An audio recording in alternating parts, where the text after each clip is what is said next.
Assalamualaikum warahmatullahi wabarakatuh. Bagaimana keadaan kalian anak-anak? Semoga tetap dalam keadaan sehat, dalam keadaan bahagia, dan tentunya selalu semangat untuk belajar.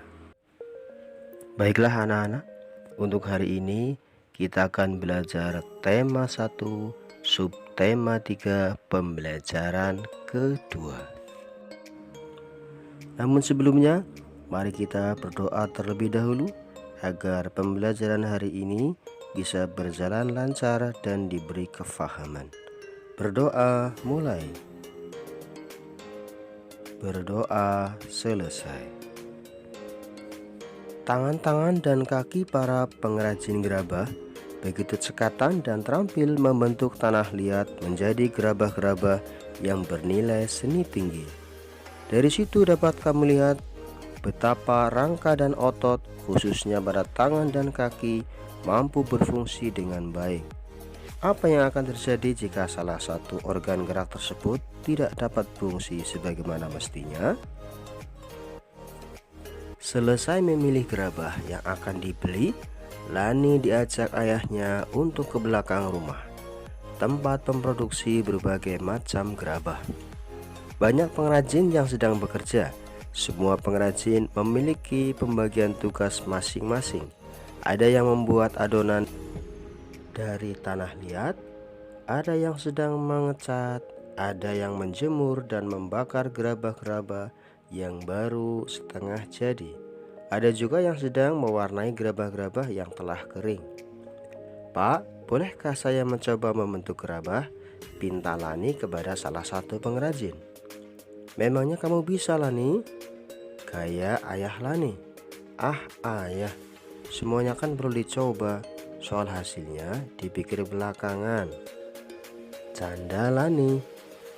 "Kalau adik mau mencobanya silahkan, saya akan dengan senang hati membantu adik," kata pengrajin. "Terima kasih banyak Pak," kata Lani. Lani pun mencoba membuat dan membentuk gerabah dari adonan tanah liat yang sudah disiapkan.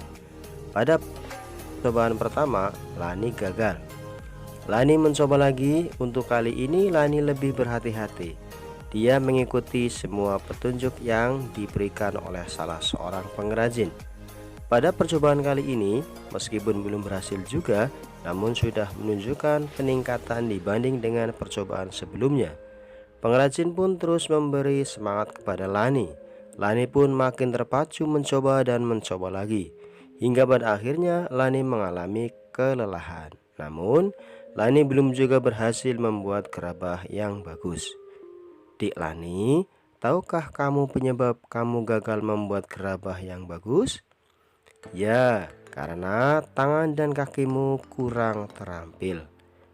Pergelangan tangan dan jari-jarimu masih terlalu kaku dalam membentuk gerabah. Adapun kakimu kurang kuat dalam memutar alatnya," jelas pengrajin. "Oh begitu ya Pak. Ternyata ada pengaruhnya juga ya, kemampuan dan keterampilan tulang dan otot untuk menghasilkan gerabah dengan bentuk yang bagus," kata Lani. "Oh betul sekali Lani. Dalam setiap bidang diperlukan kemampuan dan keterampilan. Misalnya, pengrajin yang terampil akan dapat menghasilkan gerabah yang berkualitas dan bernilai seni yang tinggi. Petani yang terampil akan dapat menghasilkan panen yang melimpah. Atlet yang terampil akan terus berprestasi," jelas ayah Lani. Lani juga perlu diingat bahwa setiap gerakan dalam setiap kegiatan yang kita lakukan harus kita lakukan dengan benar, agar tidak terjadi gangguan atau kelainan pada organ gerak kita. Jangan melakukan kegiatan-kegiatan yang terlalu membebani kerja organ gerak tubuh kita. Tubuh kita juga tidak boleh terlalu dipaksakan untuk bekerja sepanjang waktu.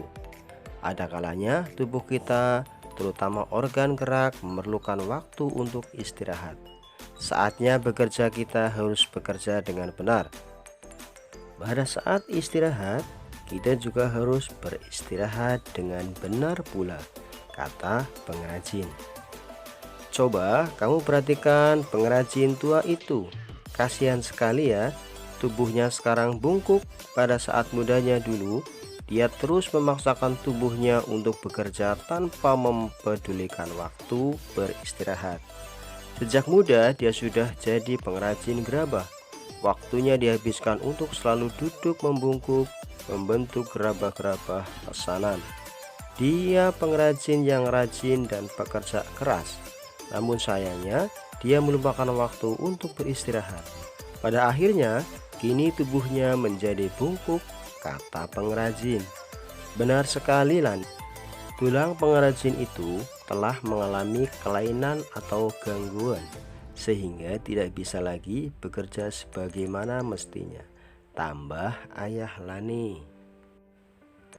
Baiklah anak-anak, setelah kalian tadi mendengarkan cerita Lani, ayah dan pengrajin gerabah, sekarang mari kita amati macam-macam kelainan pada organ gerak pasif, yaitu tulang. Yang pertama adalah fraktura atau patah tulang. Kelainan pada tulang akibat kecelakaan, baik kendaraan bermotor ataupun jatuh. Fraktura dibedakan menjadi dua, yaitu fraktura yang tertutup atau patah tulang yang tidak sampai merobek kulit atau otot, dan fraktura yang terbuka atau patah tulang yang merobek menembus kulit otot. Yang kedua adalah osteoporosis. Osteoporosis adalah kelainan pada tulang yang disebabkan karena adanya pengeroposan tulang. Hal ini karena tubuh sudah tidak mampu lagi menyerap dan menggunakan kalsium secara normal. Yang ketiga adalah fisura atau retak tulang. Fisura adalah kelainan tulang yang menimbulkan keretakan pada tulang akibat kecelakaan. Yang keempat adalah lordosis. Lordosis adalah kelainan tulang karena sikap duduk yang salah, sehingga tulang belakang melengkung pada daerah lumbalis. Hal ini akan mengakibatkan posisi kepala tertarik ke arah belakang. Yang kelima adalah skoliosis, yaitu kelainan tulang karena sikap duduk yang salah, sehingga tulang belakang melengkung ke arah samping. Hal ini akan menyebabkan badan akan bengkok membentuk huruf S. Yang keenam adalah kifosis, yaitu kelainan tulang karena sikap duduk membungkuk, sehingga tulang belakang membengkok ke belakang. Anak-anak, sekarang ayo membaca. Posisi dan sikap duduk yang benar dan sehat. Kadang saya merasa heran dengan Pak John yang sering mengeluh punggungnya nyeri dan pegal. Padahal, setahu saya, Pak John tidak pernah bekerja berat. Jabatan di kantornya pun cukup tinggi. Sebagai manajer pemasaran, Pak John sering menghabiskan waktu kerjanya dengan duduk. Pada suatu sore, Pak John mengeluh lagi tentang sakitnya. Bu Katrin, kenapa ya punggung saya sering pegal dan nyeri? Setiap kali duduk di kursi, saya merasa tidak nyaman. Badan saya sering pegal-pegal dan nyeri. Tidak hanya di punggung saja, namun juga di bahu dan leher. Apa mungkin karena posisi duduk saya yang tidak benar ya? Kata Pak John. Keluhan ini sebenarnya juga banyak dialami oleh para eksekutif dan pekerja kantoran. Berbagai posisi tubuh yang tidak tepat dapat mengakibatkan otot-otot tertentu bekerja secara berlebihan. Misalnya, saat duduk menulis, bekerja di depan komputer dengan posisi duduk yang tidak tepat. Kebiasaan menelpon dengan menjepit telepon di antara kuping dan bahu. Hal-hal semacam inilah yang mengakibatkan munculnya keluhan-keluhan seperti apa yang dialami oleh Pak John. Tulang punggung merupakan bagian tubuh yang memiliki peranan besar dalam menjaga kestabilan tubuh. Tidak dapat dipungkiri bahwa sebagian aktivitas sehari-hari kita dilakukan dengan posisi duduk. sehingga sangatlah penting untuk mengetahui posisi duduk yang benar untuk menjaga kelestarian tulang punggung kita. Lalu bagaimanakah posisi duduk yang benar untuk mencegah terjadinya nyeri dan pegal pada punggung, bahu, dan leher itu? Posisi dan sikap duduk yang benar itu adalah posisi dan sikap duduk yang ergonomis. Pada saat duduk, usahakan posisi kepala berada segaris dengan tubuh dan menghadap ke depan. Bahu rileks dengan lengan berada pada kedua sisi tubuh. Siku menempel pada tubuh dan menekuk membentuk sudut 90 sampai 120 derajat.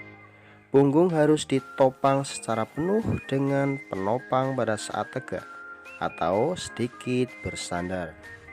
Posisi paha dan panggul ditopang oleh dudukan kursi dan sejajar dengan lantai. Sedangkan lutut setinggi panggul membentuk sudut 90 derajat. Meskipun sudah dapat melakukan posisi dan sikap duduk ergonomis, namun juga tidak boleh duduk dengan jangka waktu yang lama. Oleh karena itu, seringlah beranjak atau sekedar mengubah posisi jika diperlukan. Lakukan gerakan peregangan agar otot-otot kembali lemas dan tidak terjadi kekakuan. Selain itu, pada saat duduk, jika ingin mengambil sesuatu yang berada di belakang, jangan sampai memutar punggung. Sebaliknya, putarlah keseluruhan tubuh sebagai satu kesatuan. Memenuhi kebutuhan cairan tubuh juga dapat menjaga kesehatan tulang kita. Meskipun kebutuhan cairan tiap orang berbeda-beda, namun paling tidak kita harus minum minimal 6 gelas sehari. Hal ini berfungsi untuk menjaga kelembaban otot dan tulang sehingga dapat dengan rileks melakukan fungsinya. Ada yang tidak kalah pentingnya lagi, yakni pilihlah meja dan kursi yang tepat pula. Dengan demikian akan terhindar dari timbulnya rasa nyeri dan pegal setelah duduk. Baiklah anak-anak, setelah kalian membaca yaitu bacaan dengan judul posisi dan sikap duduk yang benar dan sehat, maka tugas kalian adalah temukan ide pokok masing-masing paragraf sebagai tugas kalian di rumah.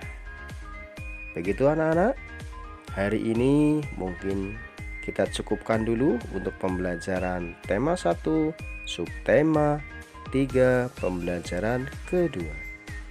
Baiklah anak-anak, mari kita tutup pembelajaran pada pagi hari ini dengan doa. Semoga kita semua mendapat ilmu yang bermanfaat dan berguna untuk masa depan kita. Berdoa mulai, berdoa selesai.